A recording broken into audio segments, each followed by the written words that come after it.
من يهده الله فلا مضل له ومن يضلله فلا هادي له ونشهد أن لا إله إلا الله وحده لا شريك له ونشهد أن سيدنا ومولانا محمدا عبده ورسوله أما بعد فيا عباد الله أوصيكم ونفسي أولا بتقوى الله. قال الله تعالى جل جلاله وعما نواله: أعوذ بالله من الشيطان الرجيم. بسم الله الرحمن الرحيم. كل آمن بالله وملائكته وكتبه ورسله لا نفرق بين أحد من رسله وقالوا سمعنا وأطعنا غفرانك ربنا وإليك المصير. صدق الله العظيم. وقال سيد الأنبياء رسول الكرام صلى الله عليه وسلم: أنا دعوة أبي إبراهيم وبشرى عيسى أو كما قال عليه الصلاة والسلام.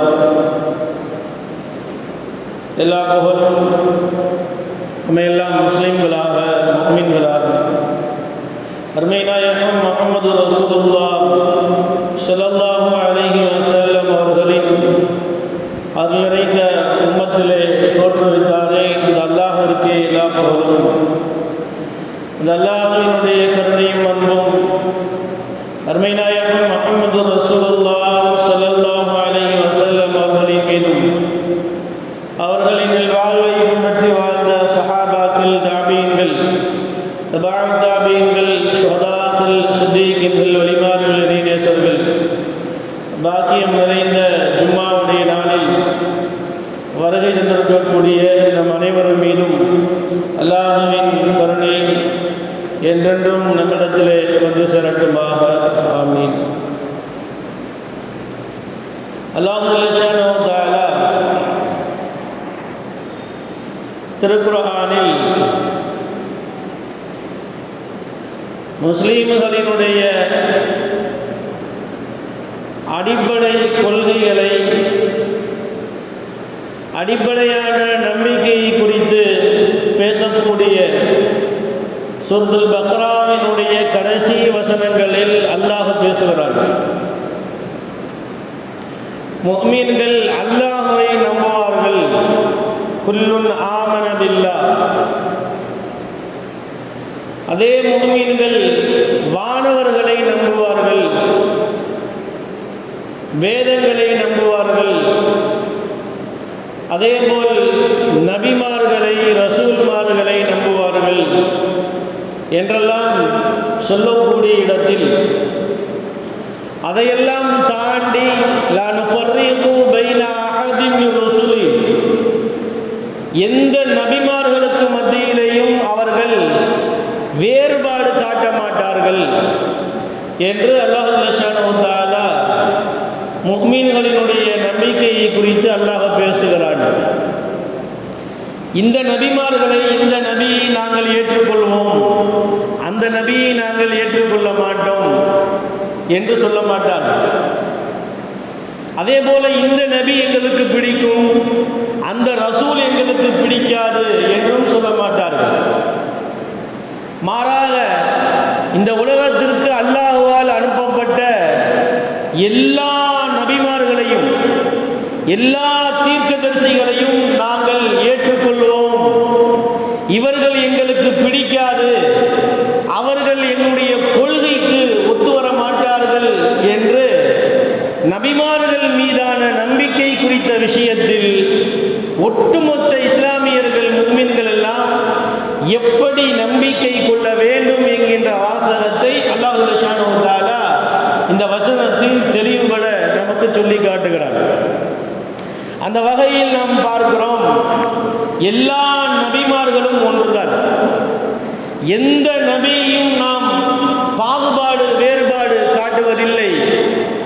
அந்த வகையில் நாம் இந்த உலகத்தில் தோன்றிய நபிமார்கள் அந்த நபிமார்களினுடைய விஷயத்தில் யூதர்களாக இருந்தாலும் கிறிஸ்துவர்களாக இருந்தாலும் முஸ்லிம்களாக இருந்தாலும் இவர்களுக்கு இடையிலே சில நபிமார்கள் உயர்ந்தவர்களாய், சில நபிமார்கள் தாழ்ந்தவர்களாய் கணிக்கப்படுகிறார்கள். ஆனால் நாம் பார்க்கிறோம், இந்த உலகத்தில் ரெண்டே நபிமார்களை மட்டும்தான் எல்லா சமயத்தை சார்ந்தவர்களும் மிக பிரபலியமாக, மிகவும் அதிகமாக பேசுபொருள் நபியாக இந்த 2 பேர்களை வைத்திருக்கிறார்கள். யூதர்களுக்கு இடையிலேயும் கிறிஸ்துவர்களுக்கு இடையிலேயும் முஸ்லீம்களுக்கு இடையிலேயும் இந்த நபிமார்களினுடைய விஷயத்தில் மிகவும் பிரபலமான நபி 2 பேர்.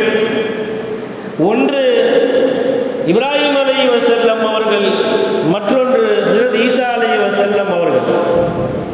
ஆனால் இதில் பெரிய ஆச்சரியம் என்னவென்றால், இப்ராஹிம் அலைஹிஸ்ஸலாம் அவர்களை யூதர்களும் ஏற்றுக்கொள்வார்கள், கிறிஸ்துவர்களும் ஏற்றுக்கொள்வார்கள், இஸ்லாமியராக இருக்கக்கூடிய நாமும் அவர்களை ஏற்றுக்கொள்வோம்.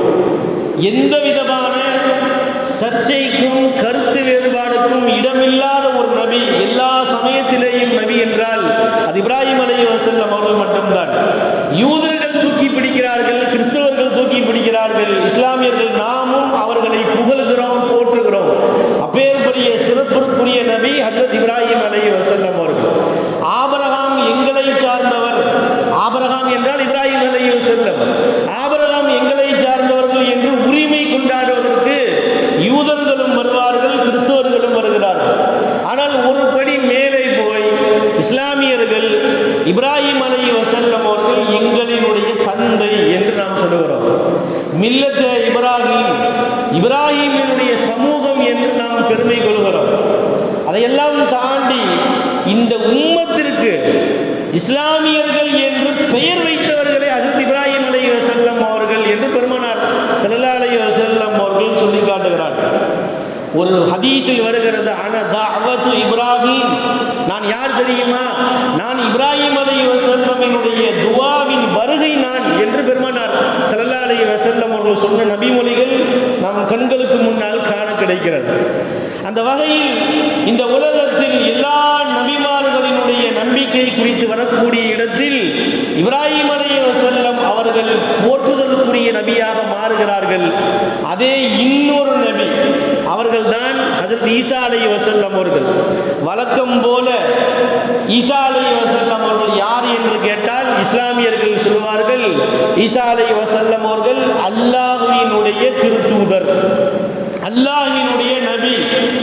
அதே கிறிஸ்துவர்கள் அவரிடத்தில் நீங்கள் போய் கேட்டால் அவர்கள் நபி என்ற அந்த படித்தரத்திற்கு கொஞ்சம் மேலே போய் அவர் நபி மட்டுமல்ல, அல்லாஹ்வினுடைய தூதுவர் மட்டுமல்ல, அவர் அல்லாஹ்வினுடைய கடவுளினுடைய மகன், கடவுளினுடைய பிள்ளை என்று அந்த அடிப்படையில் கொண்டு போய் அவர்களை வைக்கிறார்கள்.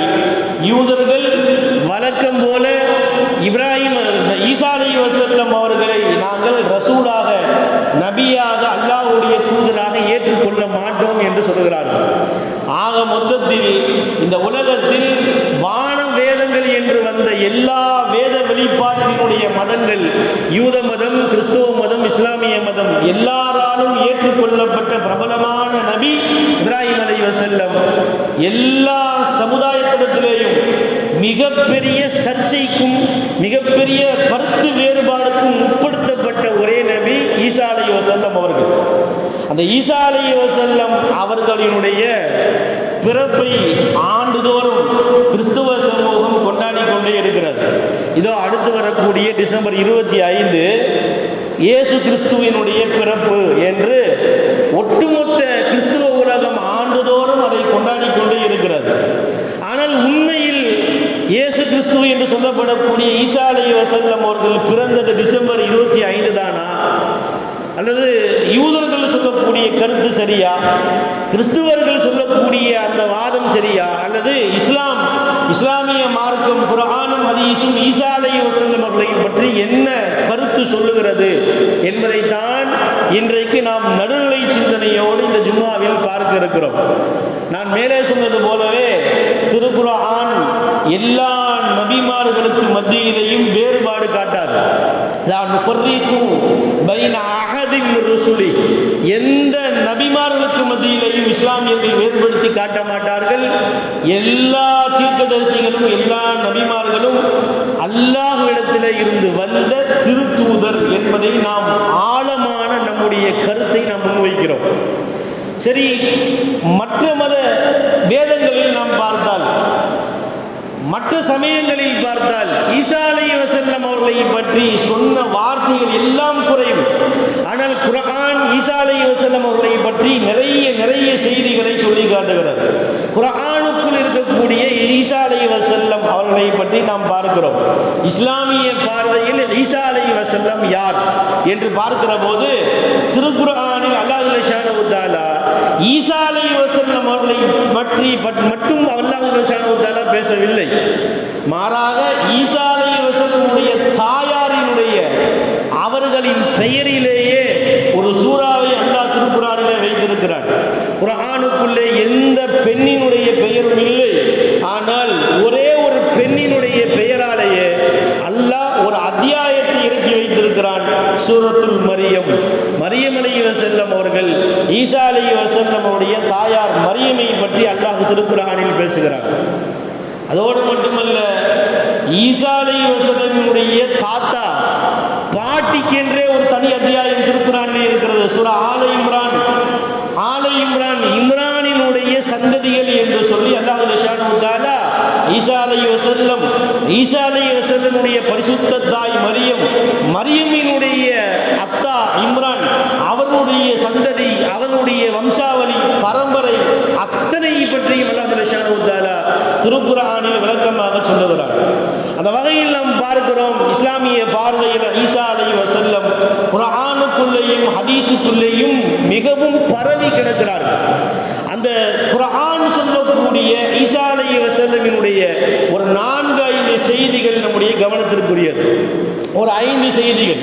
முதலில் ஈசா அலைஹிஸ்ஸலாமுடைய பற்றி அல்லாஹ் ஸுப்ஹானஹு வ தஆலா என்ன சொல்கிறார்? சுமார் ஏறத்தாழ ஒரு திரும்ப ஈசா என்கின்ற பெயர் மட்டுமே திருக்குர்ஆனில் 20 இடங்களில் வருகிறது. ஒட்டுமொத்த குர்ஆனில் 20 இடங்களில் ஈசா அலைஹிஸ்ஸலாமுடைய பெயர் வருகிறது. இரண்டாவது, ஈசா அலைஹிஸ்ஸலாம் அவர்களை பற்றி அல்லாஹ் ஸுப்ஹானஹு வ தஆலா அவர் யார் தெரியுமா? அவர் அப்துல்லாஹ், அவர் அல்லாஹ்வினுடைய அடிமை என்று அல்லாஹ் அறிமுகப்படுத்துகிறார். ஈசா அலைஹிஸ்ஸலாம் தேவகுமாரர், இயேசு பிதா, தந்தை, கடவுளின் தந்தை, கடவுளின் மகன், இதையெல்லாம் தாண்டி அவர் யார்? அவர் அல்லாஹ்வினுடைய அடிமை என்று கால இன்னி அப்துல்லாஹ் என்று அல்லாஹ் ஸுப்ஹானஹு வ தஆலா சொல்லுகிறான்.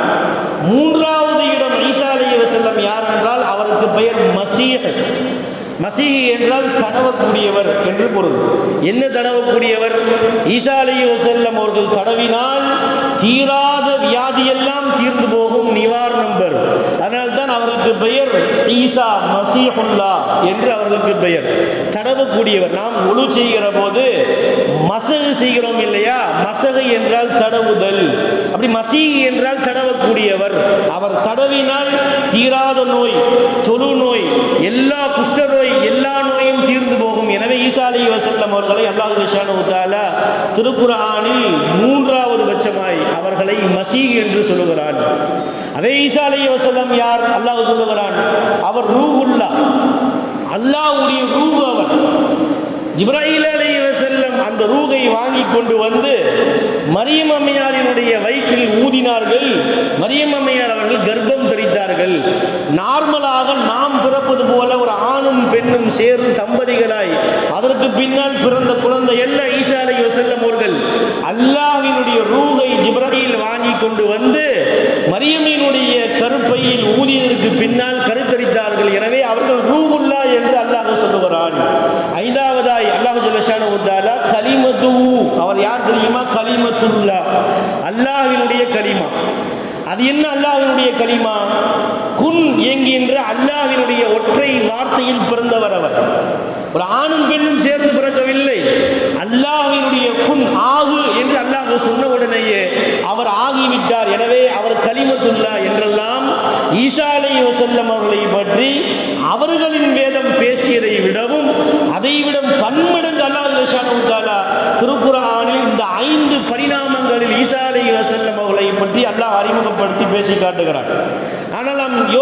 பார்க்கிறோம்.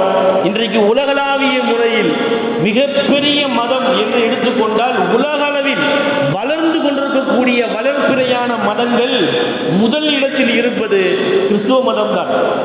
உலகளவில் இந்திய திருநாட்டில் வேண்டுமானால் சிறுபான்மை என்று கிறிஸ்துவ மதத்தையும் இஸ்லாமிய மதத்தையும் பேசுகிறார்கள். உலக அளவில் வளர்ந்து வரக்கூடிய மதங்களில் முதல் தரத்தில் இருப்பது கிறிஸ்துவ மதம்.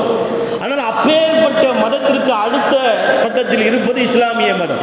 ஆனால் இன்ஷா அல்லாஹ் தஆலா கியாமத்துக்குள் உலகம் முழுக்க இஸ்லாமிய மயமாக ஆகுவதற்கு அல்லாஹ் சுப்ஹானஹு வ தஆலா நபிகள் நாயகம் ஸல்லல்லாஹு அலைஹி வஸல்லம் திருக்குர்ஆனில் நமக்கு வாக்கு தந்திருக்கிறார்கள். எனவே இந்த தீனுல் இஸ்லாம் உலகம் முழுக்க கியாமத்திற்குள் பரவி அது முதல் மார்க்கமாய் முன்னிலைப்படுத்தக்கூடிய மார்க்கமாய் ஓங்கி நிற்கும் என்பதில் சந்தேகமில்லை. அந்த வகையில் நாம் பார்க்கிறோம், இந்த உலகத்தில் அப்படி ஓங்கி இருக்கக்கூடிய அந்த கிறிஸ்துவ மதத்திற்கு நேர் எதிரான 2 விஷயங்களில் இஸ்லாமிய மதம் முரணாக நிற்கிறது. எந்த இடத்திலையும் சமரசம் செய்து கொள்ள முடியாத அந்த அளவில் இஸ்லாமிய மதம் ரொம்பவும் அழுத்தமாக தன்னுடைய கொள்கையில் தன்னுடைய நம்பிக்கையில் ஸ்தலமாக நிற்கிறது. எந்த 2 இடம் மார்க்கம் சொல்லுகிறது? கிறிஸ்துவ மதத்தினுடைய அடிப்படையே திரித்துவ கொள்கை என்று அவர்கள் முன்வைக்கிறார்கள். திரித்துவ கொள்கை, நாம் சொல்வது ஏகத்துவ கொள்கை, அவர்கள் சொல்வது திரித்துவ கொள்கை. திரித்துவ கொள்கை யார்? பிதா, சுதன், பரிசுத்த ஆவி, தந்தை, மகன், பரிசுத்த ஆவி, இந்த 3ம் கலந்த கலவை அது காட் என்று சொல்கிறார்கள். Father, son, holy spiritual, holy spirit, இது 3ம் தான் இந்த கிறிஸ்துவ மதத்தினுடைய ஆணிவர். ஆனால் இஸ்லாம் இதற்கு எந்த வகையிலையும் சமரசம் செய்து கொள்ள முடியாத அளவிற்கு முரணாக இருக்கிறது. ஏனென்றால் இறைவனுக்கு தந்தை கிடையாது, லம் யலித் வலம் யூலத், இறைவனுக்கு மகன் கிடையாது, அல்லாஹ்வை யாரும் பெற்றெடுக்கவும் இல்லை, அந்த அல்லாஹ் யாரையும் பெற்றெடுக்கவும் இல்லை. அல்லாஹ் சுப்ஹானஹு வ தஆலா யாருக்கும் மகனாகவும் கிடையாது, அல்லாஹ்வுக்கும் மகன் யாரும் கிடையாது, லம் யலித் வலம் யூலத். எனவே இந்த அடிப்படையில் மார்க்கம் அதற்கு நேர் எதிராக இருக்கிறது. அதே போல அவர்கள் சொல்லக்கூடிய 3வதாக இந்த பரிசுத்த ஆவி என்கின்ற இந்த அவதாரம், இந்த அவதாரம் என்பது உலகத்தில் அல்லாஹ் அவதாரம் எடுத்து வருகிறான் என்கின்ற இந்த கொள்கை ரொம்பவும் மோசமானது. எனவே இந்த கிறிஸ்துவ மதத்திற்கு எதிராக தீனுல் இஸ்லாம் முதல் கட்டமாக வைப்பது திரித்துவ கொள்கையை உடைத்து ஏகத்துவ கொள்கையை கொண்டு வருகிறது. இதில் இந்த மதம் கிறிஸ்துவத்தினுடைய மதத்திற்கு இந்த தீனுல் இஸ்லாம் எதிராக இருக்கிறது. அதே போல 2வது கட்டம் ஒன்று இருக்கிறது. என்னன்னா, நாம் சொல்லக்கூடியது இந்த உலகத்தில் அல்லாஹ்வினுடைய தன்மையை எந்த மனிதர்களுக்கும் தரவே கூடாது. மனிதர்கள் சில நேரங்களில் கடவுளாக வணக்க வழிபாடுகள் செய்யப்படுகிறார்கள். இந்த உலகத்தில் நாம் பார்க்கிறோம், மனித கடவுள்கள் நிறைய உருவாகிறார்கள்.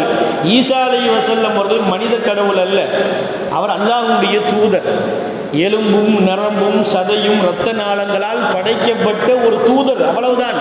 ஆனால் அவரை கொண்டு போய் இறைவனுக்கு ஒப்பு, இறைவனுக்கு தந்தை, இறைவனுக்கு மகன், இறைவனுடைய பரிசுத்த ஆவி என்று சொல்வது அபத்தமானது. எனவே இந்த தீனுல் இஸ்லாம் இந்த 2 காரணங்களை முன்வைத்து சமரசம் செய்து கொள்ள முடியாத அளவிற்கு அவர்களுக்கு எதிராக நிற்கிறது என்று நாம் சொல்லுகிறோம். சரி, கிறிஸ்துவர்கள் ஈசா அலைஹிஸ்ஸலாம் அவர்களை பற்றி இந்த கருத்து சொல்லுகிறார்கள், இஸ்லாமியர்கள் நாம் இந்த கருத்தை நாம் சொல்லுகிறோம். யூதர்கள் எந்த கருத்தில் இருக்கிறார்கள் என்று பார்த்தால் 3 விதமான மிக முக்கியமான கருத்தை முன்வைக்கிறார்கள். ஈசா அலைஹிஸ்ஸலாம் அவர்கள் யூதர்களின் பார்வையில் ஈசா, இயேசு என்றால் யார் தெரியுமா? ரசூலுன் கத்தாப், பொய்யான கள்ள நபி. யாரு? யூதர்கள் சொல்லுவது அவர் தூதுவர் கிடையாது, அவர் கள்ள பொய்யான நபி. இன்னொரு கருத்து, ஹுவ சாஹிர் இப்னு சாஹிரா, அவர் யார் தெரியுமா? சூனியக்காரிக்கு பிறந்த சூனியக்காரன். யூதர்கள் சொல்லக்கூடிய வார்த்தை. யார்? மரியம் அலைஹிஸ்ஸலாம் சூனியக்காரி, சூனியக்காரிக்கு பிறந்த சூனியக்காரன். இவ்வளவு அபத்தமான வார்த்தைகள் அவர்கள் பயன்படுத்துகிறார்கள். 3வது கட்டமாக மரியம் அம்மையார் அவர்களை அவர்கள் விபச்சாரத்திற்கு பிறந்த மகன்தான் ஈசா. மரியம் அம்மையார் அவர்கள் விபச்சாரம் செய்து அதன் மூலம் பிறந்த மகன் ஈசா என்கின்ற இந்த 3 கொள்கைகளை யூதர்கள் முன்வைக்கிறார்கள். அப்ப இஸ்லாமிய மதத்தினுடைய நம்முடைய கொள்கையும் முன்வைக்கப்பட்டது, கிறிஸ்துவத்தினுடைய கொள்கையும் முன்வைக்கப்படுகிறது, யூத மதத்தினுடைய கொள்கையும் முன்வைக்கப்படுகிறது. ஆனால் திருக்குர்ஆன் அவர்களினுடைய வேதங்கள் கூட சொல்ல முடியாத அளவிற்கு ஈசா அலைஹிஸ்ஸலாம் அவர்களை புகழ்ந்து பேசுகிறது. அவருடைய தாய் மரியம் அம்மையாரை புகழ்ந்து பேசுகிறது. திருக்குர்ஆனில் அல்லாஹ் சுப்ஹானஹு வ தஆலா ஒரு இடத்தில் சொல்லி காட்டுகிறார். ஒரு 2-3 இடங்கள் இதை சொன்னாலேயே உங்களுக்கு புரிந்து கொள்ளக்கூடிய அளவிற்கு போதுமான வார்த்தைகள். குர்ஆன் மரியம் அலைஹிஸ்ஸலாம் யார் என்று தெரியுமா என்று கேட்டுவிட்டு ஒரு வார்த்தை சொல்கிறது, உம்முஹு சித்திகா. அவர்கள் யார் என்றால் அவர்கள் சித்திகானவர்கள், அவர்கள் உண்மையாளர், அவர் பொய் பேச மாட்டார். ஒரு பிள்ளையை பெற்றுக்கொண்டு வந்து ஊருக்கு முன்னால் வைத்த போது ஊர் முழுக்க தவறாக பத்திரித்தனத்திற்கு எதிராக அவர்கள் பேசிய போது அவர்கள் சொன்ன வார்த்தை உண்மை. இந்த மகன் அல்லாஹ்வால் தரப்பட்ட நபி, நான் தவறான பெண் அல்ல என்று அல்லாஹ் சுப்ஹானஹு வ தஆலா சொல்ல வருகிற இடத்தில் மரியம் அலைஹிஸ்ஸலாம் யார் என்றால் அவர்கள் பரிசுத்தமானவர்கள், அவர்கள் உண்மையானவர்கள், அவர்கள் பொய்யர்கள் அல்ல என்று அல்லாஹ் சுப்ஹானஹு வ தஆலா சொல்லுகிறான். அதே நபிகள் நாயகம் ஸல்லல்லாஹு அலைஹி வஸல்லம் அவர்கள் தங்களுடைய திருநாவால் இந்த வார்த்தையை சொன்னார்கள். என்ன வார்த்தை? கமுல மினர் ரிஜாலி கதீருன். ஆண்களில் பரிபூர்ணத்துவம் அடைந்தவர்கள் நிறைய பேர் இருக்கிறார்கள். ஆண்களில் அழகால், தன்னுடைய ஆற்றலால், திறமையால், நிர்வாகத்தால், தன்னுடைய சமூக சேவையால் நிறைய பேர்கள் பரிபூர்ணத்துவம் அடைந்திருக்கலாம். ஆனால் வலம் யகுமுல் மினன் நிசாஇ இல்லா மரியம். ஆனால் பெண்களில் பரிபூர்ணத்துவத்தை அடைந்தவர்கள் மரியம் அலைஹிஸ்ஸலாம் அவர்களை தவிர வேறு யாரும் இல்லை என்று இப்ராஹிம் ஸல்லல்லாஹு அலைஹி வஸல்லம் அவர்கள் மரியம் அலைஹிஸ்ஸலாம் அவர்களை பற்றி முன்வைக்கிறார்கள். அப்படி திருக்குர்ஆனிலேயும் ஹதீஸிலேயும் ஈசா அல்லாஹ்வினுடைய குமாரன், ஈசா அலைஹிஸ்ஸலாம் அல்லாஹ்வினுடைய மகன், அவர் பெரிய இறைவன், அவரது இறைவனுக்கு தந்தை, அவதாரம் எதுவும் திருக்குர்ஆன் முன்வைக்கவில்லை, ஹதீஸ் முன்வைக்கவில்லை. அவர்களை பற்றி சொல்வதற்கு திருக்குர்ஆன் இந்த விஷயங்களை மாத்திரம் முன்னாலே கொண்டு வருகிறது. எனவே நாம் விளங்கிக் கொள்கிறோம், எல்லா நபிமார்களுடைய காலத்திலேயும் அந்தந்த கூட்டத்தார்கள் அந்தந்த நபிமார்களை எதிர்த்தார்கள். எல்லா நபிமார்களுடைய சமூகத்தார்கள் எதிர்த்தார்கள், எதிர்த்து போரிட்டார்கள், துன்புறுத்தினார்கள். ஏன்? யூதர்கள், பனு இஸ்ரவேலர்கள் நிறைய நபிமார்களை கொலையும் செய்தார்கள். ஆனால் ஈசா அலைஹிஸ்ஸலாமுடைய சமூகத்தார்கள் பனு இஸ்ரவேலர்கள் அவர்கள் எவ்வளவு தூரம் பெரிய பெரிய அற்புதங்களை எல்லாம் காட்டியும் கூட அவர்களை ஏற்க மறுத்தார்கள். ஆனால் இவ்வளவு தூரம் நான் நபி என்று நிரூபிப்பதற்கு இவ்வளவு தூரம் ஒரு நபி அற்புதங்கள் காட்டி அவர்கள் இஸ்லாத்தை ஏற்க மறுத்த போது நமக்கே பெரிய ஆச்சரியத்தில் ஆழ்த்தக்கூடிய நிகழ்ச்சிகள் திருக்குர்ஆனுக்குள்ளே இருக்கிறது. ஈசா அலைஹிஸ்ஸலாமுடைய காட்டிய அற்புதங்கள் ஒரு 5 அற்புதங்கள் மிக முக்கியமானவை. அவர்கள் ஈசா அலைஹிஸ்ஸலாம் அவர்கள் பிறந்த போதே ஸபியுன் யதகல்லம், பிறந்த போதே தொட்டில் இருக்கும் போதே அவர்கள் பேசினார். உலகத்தில் வந்த எந்த நபியும் குழந்தையாக இருக்கிற போது பேசியதே கிடையாது. ஆனால் ஈசா அலைஹிஸ்ஸலாம் அவர்கள் குழந்தையாக இருக்கிற போதே பேசினார்கள். இன்னி அப்துல்லா, நான் அல்லாஹ்வுடைய அடிமை என்று சொன்னார்கள். அதாவது எந்த ஆணும் பெண்ணும் சேராமல் அல்லாஹ்வினுடைய பெரிய அற்புதத்தால் ஒரு குழந்தை பிறந்து அந்த குழந்தையை சமூகத்திற்கு மத்தியிலே கொண்டு வந்து வைத்த போது ஊர் மக்கள் எல்லாம் தவறாக பேசினார்கள். ஏமா உங்க அத்தா உங்க அம்மா நல்லவங்க தானே, நீ ஏன் இப்படி தவறான வழியில் போய்விட்டாய் என்று ஊர் அவதூறு பேசிய போது ஊர் மக்களுக்கு முன்னால் அந்த குழந்தையை வைத்த போது குழந்தையாக இருந்த ஈசா அலைஹிஸ்ஸலாம் அவர்கள் பேசினார்கள், என்னுடைய தாயை குறை சொல்லாதீர்கள், என்னுடைய தாய் பத்தினியானவள், நான் அல்லாஹ்வுடைய அடிமையாக இருக்கிறேன், எனவே அல்லாஹ்வினுடைய அற்புதத்தால் பிறந்தவன் நான் என்று ஈசா அலைஹிஸ்ஸலாம் அவர்கள் பிறந்த முதலே அவர்கள் பெரிய அற்புதத்தை அந்த மக்களுக்கு காட்டினார்கள்.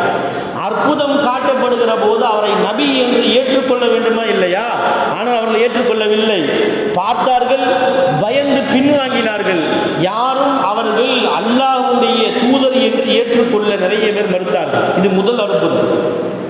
இரண்டாவது அற்புதம் ஈசா அலைஹிஸ்ஸலாம் அவர்கள் காட்டியது, அந்த காலத்தில் பெரும் பெரும் வியாதிகள் கொடிகட்டி பறந்த காலம், தீர்க்கவே முடியாத நோய்கள் தலைவிரித்து ஆடிய காலம், தீர்க்கவே முடியாத புற்றுநோயை போல் இன்றைக்கு இருக்கக்கூடிய புற்றுநோயை போல் குஷ்டரோகம் அன்றைக்கு தீர்க்கவே முடியாத நோயாக இருந்தது.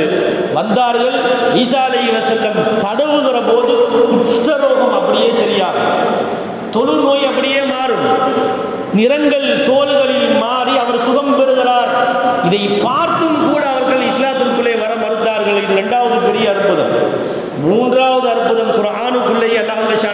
சொல்லுகிறான், போகிற போக்கில் நிறைய பேர் கேட்டுக்கொண்டார்கள், ஈசா நீ உண்மையான அல்லாஹ்வுடைய தூதராக இருந்தால் இதை செய்து காட்டு. என்ன?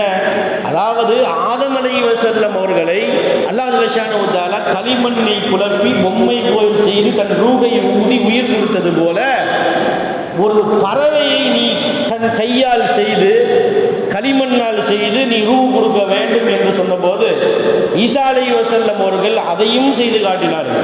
தன் கையால் ஒரு பறவையை செய்தார்கள். தஃசீர்களில் எழுதப்படுவது போல அது வவ்வால் என்று வருகிறது. வவ்வால் ஈசா அலைஹிஸ்ஸலாம் அவர்கள் படைத்த படைப்பு என்பதால் தான் நேர்த்தியாக இல்லாமல் நேர் மாற்றமாக சில குளறுபடிகள் அந்த படைப்பில் இருக்கிறது. வவ்வால் தன் வாயின் வழியாகத்தான் மலம் கழிக்கும், மனிதர்களைப் போல சிரிக்கும், கோரை போல உடையது. எதே பெண்களுக்கு மாதவிடாய் ஏற்படுவது போல வவ்வாலுக்கு மாதவிடாய் ஏற்படும் என்றெல்லாம் எழுதுகிறார்கள். எனவே ஈசா அலைஹிஸ்ஸலாம் அப்பேற்பட்ட பெரிய அற்புதத்தை செய்து காட்டியும் அவர்கள் இஸ்லாத்தை ஏற்க மறுத்தார்கள். அதற்கு பின்னால் இன்னும் ஒன்றை செய்து காட்டு. என்ன?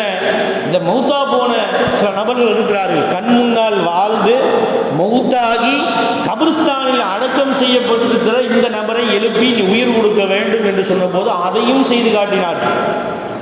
உடனே அவங்க சொன்னாங்க, இல்லை இவரு சும்மா 4 நாளைக்கு முன்னாடி மௌத்தா போனவர், நூஹ் அலைஹிஸ்ஸலாம் காலத்தில் மௌத்தா போனவரை எழுப்பணும். நூஹ் அலைஹிஸ்ஸலாமுடைய மகனின் ஒரு மகன் ஷாம். இந்த ஷாம் மௌத்தாகி 4000 வருஷம் ஆச்சு. அவர் கபரை காட்டினார்கள், கபரிலே இருந்து அவர்களை எழுப்பி உயிர் கொடுத்தார்கள் என்று நாம் பார்க்கிறோம். இந்த பெரிய பெரிய அற்புதங்களை எல்லாம் காட்டி கடைசியாக கடைசியா நீ காட்டிட்டேனா நாங்கள் உன்னை பின்பற்றுகிறோம் என்று சொல்லி வானத்திலே இருந்து தட்டி இறக்க வேண்டும். இது 5வது முஅஜிஸா, 5வது அற்புதம். அதையும் செய்து காட்டினார். வானத்திலே இருந்து தட்டி இறங்கிய நாள் அது ஞாயிற்றுக்கிழமை என்பதால் தான் இன்றைக்கும் கிறிஸ்தவர்கள் ஞாயிற்றுக்கிழமையை தங்களுடைய ஜும்மாவுடைய நாளாக தேர்வு செய்கிறார்கள். அந்த வகையில் தட்டி இறங்க வேண்டும். தட்டி இறங்கி அந்த வசனம், அந்த சூறாவினுடைய அந்த வரலாற்று நிகழ்ச்சி எல்லாம் சூரத்துல் மாயிதாவிலே இன்றைக்கும் இருக்கிறது. அப்ப ஏதோ இரவிலே தட்டி இறங்கிச்சு, தட்டிலே ரிஸ்க் வந்தது என்று கொண்டு வந்து கொடுக்கவில்லை.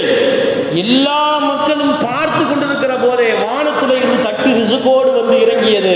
அப்பையும் அவன் ஈமான் கொள்ள மறுத்தான் என்று வரலாறை ஈசா அலைஹிஸ்ஸலாம் அவருடைய பற்றி, அவர்கள் பிறப்பை பற்றி, அவர்களுடைய முஅஜிஸா என்கின்ற அற்புதத்தை பற்றி எல்லாம் திருக்குர்ஆனிலே ரொம்ப தெள்ள தெளிவாக அல்லாஹ் ஜல்லஷானஹு வ தஆலா சொல்லி காட்டுகிறார்.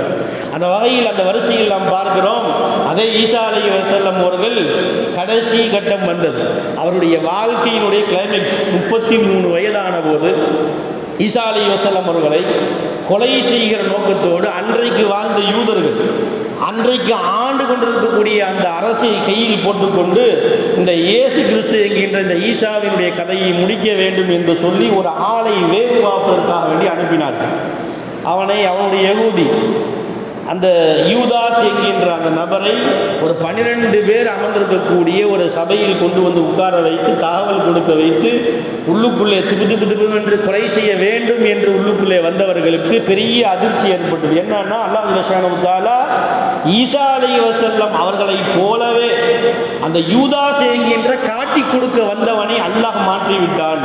நான் ஈசா இல்லை என்று எவ்வளவோ சொன்னார், கேட்கல. இழுத்து கொண்டு போனார்கள், கொலை செய்தார்கள், சிலுவையில் அவனை கொண்டு போய் அறைந்தார்கள். நிறைய பேர் கொலை செய்தவனே பார்த்து விட்டு சொன்னான், இவன் யூதாஸ் என்றால் ஈசா எங்கே? ஈசா என்று கொலை செய்து விட்டோம் என்றால் நாம் அனுப்பிய யூதாஸ் எங்கே என்று சில பேர் கேட்டார். சில பேர்களும் சொல்லவும் ஆரம்பித்தார்கள், முகம் மட்டும்தான் ஈசாவை போல இருக்குது, உடம்பு பார்த்தா யூதாஸ் மாதிரி இருக்குது, சரி ஏதோ ஒன்று நாம் கொலை செய்து விட்டோம் என்று சொல்லி கிளம்பி விட்டார்கள். அல்லாஹ் ஜல்லஷானஹு வ தஆலா இந்த வரலாற்று செய்தியை திருக்குர்ஆனில் நிறைய இடங்களில் அல்லாஹ் பேசுகிறான். இந்த செய்தியை பைபிளும் பேசுகிறது, ஆனால் வேறு ஒரு கோணத்தில் பேசுகிறது. ஆனால் இதுவரைக்குமான செய்தி, குர்ஆன் சொல்லக்கூடிய உண்மை செய்தி என்னவென்று தெரியுமா? வமா கதலூஹு வமா ஸலபூஹு. அல்லாஹ் சொல்கிறான், ஈசாவை அவர்கள் கொலை செய்யவும் இல்லை, அவர்கள் சிலுவையில் அறையப்படவும் இல்லை. பல் ரஃபஅல்லாஹு இலைஹிம். அல்லாஹ் ஜல்லஷானஹு வ தஆலா அவன் பக்கம் அவர்களை உயர்த்தி கொண்டான். ஈசா அலைஹிஸ்ஸலாம் அவர்களை தன் பக்கம் அல்லாஹ் உயர்த்தி கொண்டான். அவர்கள் கொன்றது யார்? வலாக்கின் சுப்பிக லஹு. ஈசாவை போல ஈசா மாதிரியான ஒரு உருவத்தை தான் அவர்கள் கொலை செய்தார்களே ஒழிய ஈசாவை அவர்கள் கொலை செய்யவில்லை என்பது முதற்கொண்டு திருக்குர்ஆனிலே அல்லாஹ் ஜல்லஷானஹு வ தஆலா எழுதி வைத்திருக்கிறான், சொல்லுகிறான். அது மாத்திரமல்ல, அதை தாண்டியும் வரலாற்று செய்தி வருகிறது. ஈசா அலைஹிஸ்ஸலாம் அவர்கள் இன்ஷா அல்லாஹ் தஆலா அவர்களுக்கு மட்டும் வயது போகாது. கால ஓட்டத்தில் எல்லா மக்களுக்கும் வயதாகும். ஆனால் ஈசா அலைஹிஸ்ஸலாம் அவர்களுக்கு மட்டும் காலம் நிப்பாட்டி வைக்கப்பட்டிருக்கிறது. கேலண்டர் கிடைக்கப்பட தேவையில்லை. கியாமத்தில் நெருக்கத்தில் வருவார்கள். அதே 33 வயதாகவே அவர்கள் இறங்குவார்கள். திமிஷ்கில் இருக்கக்கூடிய கிழக்கு பகுதியில் ஒரு பள்ளிவாசலுடைய மினராவில் வந்து இறங்குவார்கள் என்று முதற்கொண்டு செய்தி கிதாபுகளில் பதிவு செய்யப்படுகிறது. சில அறிவிப்புகளில் காபாவில் வந்து இறங்குவார்கள், திருமணம் முடிப்பார்கள், பிள்ளை குட்டிகள் பெறுவார்கள். இன்றைக்கும் ரசூல் ஸல்லல்லாஹு அலைஹி வஸல்லம் உடைய ரவுலாவுக்கு பக்கத்தில் ஒரு குழி தோண்டப்பட்டு அது அப்படியே காலியாக இருக்கிறது. காரணம், ஈசா அலைஹிஸ்ஸலாம் வந்து வஃபாத் ஆகி பெருமானாருக்கு பக்கத்திலே ரவுலாவில் அடக்கம் செய்யப்படுவார்கள் என்கின்ற செய்தி வரைக்கும் குர்ஆனுக்குள்ளே ஹதீஸுக்குள்ளே செய்தி இருக்கிறது. நமக்கான விஷயம் என்னவென்றால், ஆனால் இன்றைக்கு நாம் பார்க்கிறோம், இந்த டிசம்பர் 25 ஈசா அலைஹிஸ்ஸலாம் இயேசு கிறிஸ்து பிறந்த நாள் என்று கொண்டாடுகிறார்கள். ஆனால் உண்மை நாம் விளங்கிக் கொள்ள வேண்டும்.